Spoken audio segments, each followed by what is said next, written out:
Um investidor de sucesso está sempre antenado nas mudanças que estão acontecendo no mercado. E você já sabe muito bem que há uma tendência entre os países de mudar as suas matrizes energéticas para energias mais limpas, né? Porque hoje nós temos uma concentração muito grande em energia fóssil, que é a principal responsável por emissão de CO2, que é um gás que causa o efeito estufa e acaba causando as mudanças climáticas que nós temos. Então, os países tendem a adotar cada vez mais energias mais renováveis, energias mais limpas. E com isso, a gente percebe que mudanças acontecendo, oportunidades surgem à nossa frente. Então, por isso que nós precisamos ficar antenados. E nesse vídeo, a gente vai compreender um pouco mais sobre o urânio, tá? Então, fica até o final do vídeo aqui para compreender todos os detalhes, entender se está no momento adequado para poder investir no urânio ou não. Fica comigo até o final. Se você já é um investidor casca grossa, deixa um dedo no like aí para fortalecer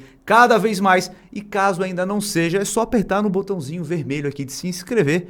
E aí você já vai estar atento a tudo que está acontecendo aí, tanto no Brasil como no mundo, beleza? Já clicou no botãozinho ali? Show de bola. Então, o que acaba acontecendo, né? A gente vê, por exemplo, esse gráfico aqui, onde a gente pegou aqui na linha em azul escura o retorno do S&P 500, que reflete o retorno das 500 maiores ações da Bolsa Americana.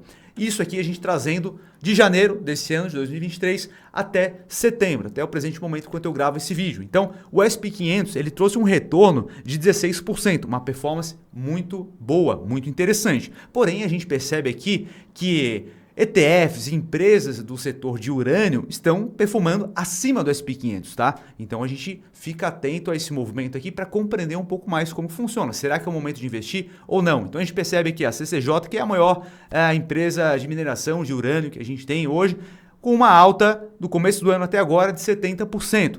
O RNM, que é um ETF, com 40%.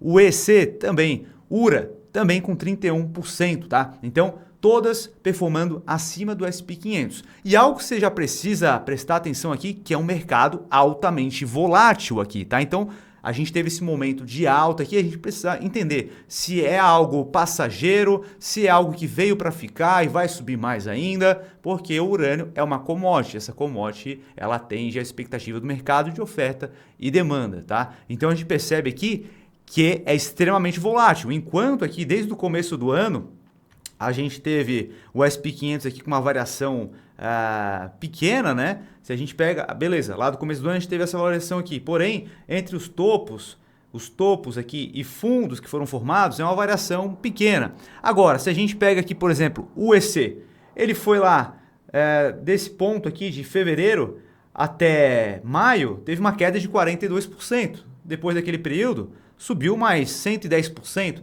Da mesma forma, as outras cotações que a gente está trazendo aqui, do CCJ, da URA, tá? E assim por diante. Então é um mercado bastante volátil, você precisa ter noção disso antes de tomar qualquer tipo de decisão de investimento, tá? Então saiba disso, não é para sair investindo em qualquer coisa que você vê na internet porque subiu pra caramba. O erro mais básico do investidor que tá começando é justamente, pô, subiu pra caramba, vou comprar isso daqui porque tá subindo aqui, bacana. Cara, esse aí é um erro básico que a galera acaba cometendo, simplesmente querer investir conforme a performance passada. A gente precisa, beleza, tem uma performance passada interessante, legal. Agora vamos avaliar desse momento para frente, o que a gente pode esperar daqui para frente. Não é porque o passado trouxe uma performance bastante relevante que o cenário atual vai trazer o mesmo retorno que houve no passado, tá? Então a gente precisa sempre analisar hoje para frente. Beleza, pessoal? Agora, para quem não sabe como é que funciona, né?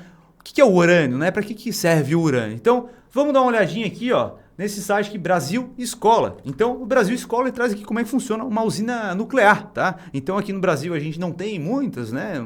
Não é fomentado a parte de usina nuclear, né? Até porque o Brasil ele faz parte de um acordo de não exploração desse tipo de energia, né?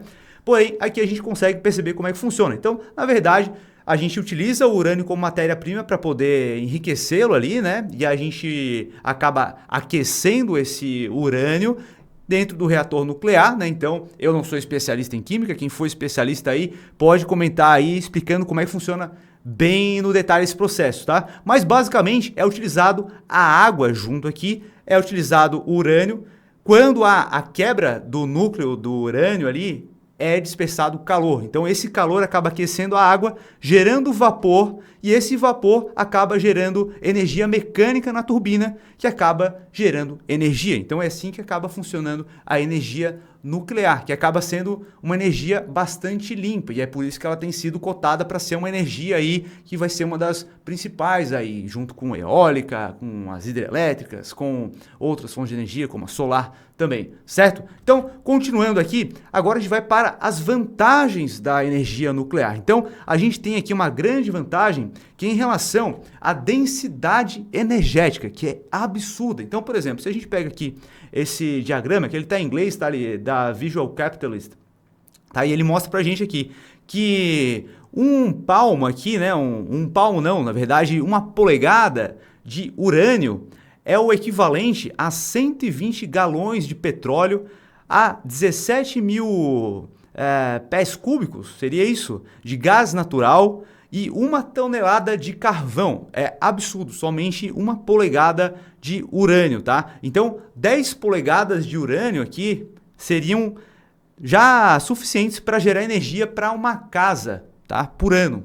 Então, é absurda a densidade energética. Então, em um pequeno espaço, é possível gerar uma energia absurda, tá? Então, não há necessidade de ocupar um grande espaço para montar uma usina eólica, né? Ou colocar painéis solares ali e tudo mais. Em um pequeno espaço é possível gerar uma energia muito grande. E outro ponto também, aqui é importante ressaltar, em relação à baixa emissão de CO2, que eu já acabei mencionando anteriormente, e também algo muito positivo em relação à energia nuclear é a alta previsibilidade que existe dentro desse segmento, que não há uma oscilação na produção de energia, né? Conforme a gente vê lá numa hidrelétrica, é necessário ter um certo nível de reservatório de água. Então a gente precisa contar com as chuvas ali para que a gente possa ter aquela produção de energia, né?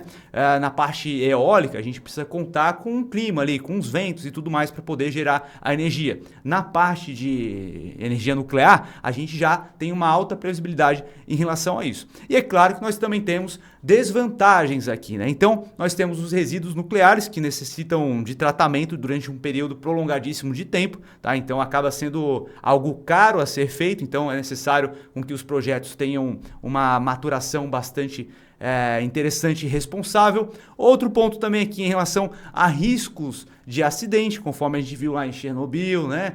Acaba sendo algo bastante complicado, então existe um temor bastante grande em relação a acidentes e também o reator nuclear ali, ele pode ser utilizado para fins militares, né? Então é algo bastante delicado nesse sentido. Então, quanto mais reatores nucleares, né, mais energia nuclear espalhados pelo globo, maior a possibilidade dos governos criarem bombas atômicas ali e tudo mais. Então é algo que acaba sendo bem complicado, tá? Agora, o que a gente pode compreender aqui em relação à tese de investimento do urânio, né? Então, primeiro ponto é em relação à transição energética, que a gente já está vendo acontecer, cada vez mais carros elétricos, né? Então é algo que é sem volta, né? O mundo está se caminhando cada vez mais para energias renováveis, energias mais limpas. Então, a eólica, solar, e a nuclear também é uma delas. Outro ponto que acabou acelerando foi justamente a guerra na Ucrânia, né, com a Rússia. Isso acaba gerando um fator bastante importante aqui,